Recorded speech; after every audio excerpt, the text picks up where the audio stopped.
সন্ধ্যে স্ন্যাক্সটা চটপটাও চাই, আবার তুমি ডায়েটও করছো, কি জ্বালা। বিশ্বাস করো, এই ঘুগনিটা বানাতে আমার এক ফোঁটাও তেল লাগেনি, সত্যি বলছি। আর হ্যাঁ, একটু রসুনও কিন্তু দিইনি এর মধ্যে। কিন্তু কিভাবে বানাবে বলছি। তার আগে ছোট্ট করে দেখে নাও, সেদিন বিশাল গেছিলাম, সেখান থেকে কি কি কিনেছি। প্রথমে এই সুন্দর প্লেট দুটো কিনে নিয়ে এসেছি। তারপর আমার এই ছোট্ট মানুষের খাবার রান্না করার জন্য ছোট্ট এই কড়াইটা নিয়েছি, এটার মধ্যে একটু লুচি টুচিও ভাজতে পারবো, তাই জন্য দুটো স্যুপ বোল নিয়েছি। ঠান্ডায় রাতে স্যুপই বেশিরভাগ দিন আমার চলে, তাই জন্য আমাদের জন্য এই ননস্টিক কড়াইটাও কিনেছি। ইভুর জন্য এই 3টে সেট নিয়েছি উইন্টারে পরার। এবার রান্নায় ঢুকে পড়ি।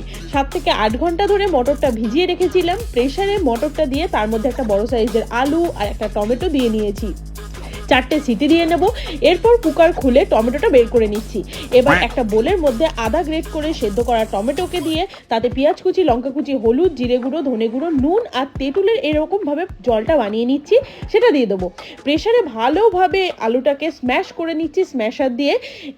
এতে ওই মিক্সচারটাকে অ্যাড করছি। তারপর লিডটাকে লাগিয়ে আরও 3টে সিটি দেবো। এরপর শীতকালের মিস শো স্টপার ধনে পাতাকে দিতেই হবে, সাথে একটু গরম মশলা আর চিনি দিয়ে গরম গরম খেয়ে ফেলুন দেখি।